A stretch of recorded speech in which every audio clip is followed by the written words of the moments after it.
Hello and welcome back to the video series for the Ultimate Google Ads Checklist for e-commerce.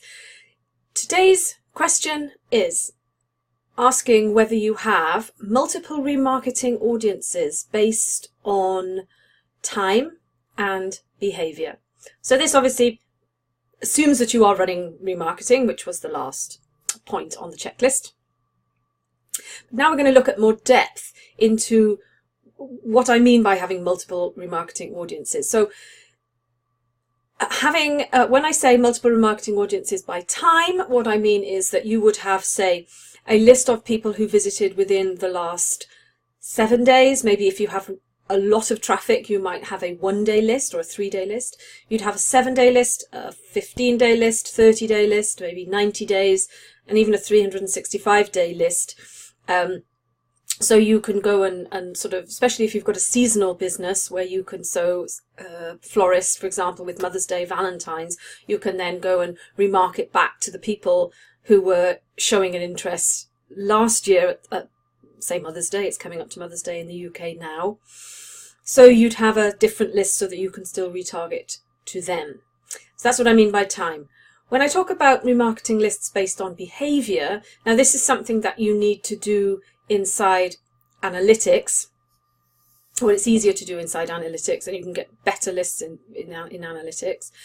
And that is when we're talking about lists like new visitors versus returning visitors, based on the length of time they spent on the site, based on whether how they behaved on the site, how they interacted with your content, maybe whether they added to their cart, whether they started the checkout and then didn't finish it. So all these lists, different people,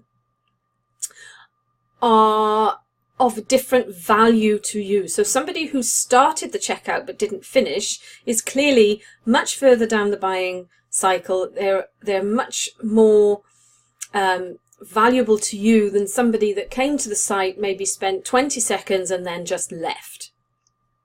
So that's what I'm talking about having multiple remarketing lists, using these in your remarketing campaigns and also layered onto your search and shopping campaigns. But we'll come to that later on. So that you can get better results and bid differently for these different audiences. And then the additional point on this one is that you need to make sure that you have one list that includes everybody who did actually complete a purchase, or if you're not e-commerce, completed the action that you wanted, downloaded something or filled out a form or whatever, and make sure that you exclude those people from your remarketing campaigns, because there's nothing more annoying than seeing ads from a retailer trying to get you to come back and buy something when you're sitting there going, well, I've ordered from you, just leave me alone. I'm already a customer, you don't need to bombard me. Those are the people then with maybe your 365-day list next year, when it's time to buy flowers again or buy something for Christmas again, I can target you again and say, oh, hey, we've got a new special offer, this is what's going on, this, and then, you know, that's a different point. But at the time that in the short term, you want to make sure you exclude the people who have completed a purchase, so that you're not annoying them and you're not wasting your money because they've already given you an order. So that's today's point. Do you have multiple remarketing audiences based on time and behavior?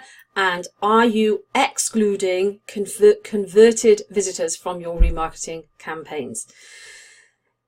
Hope you find that useful. Don't forget to subscribe to the channel to get notified of the next video, which will be coming along tomorrow.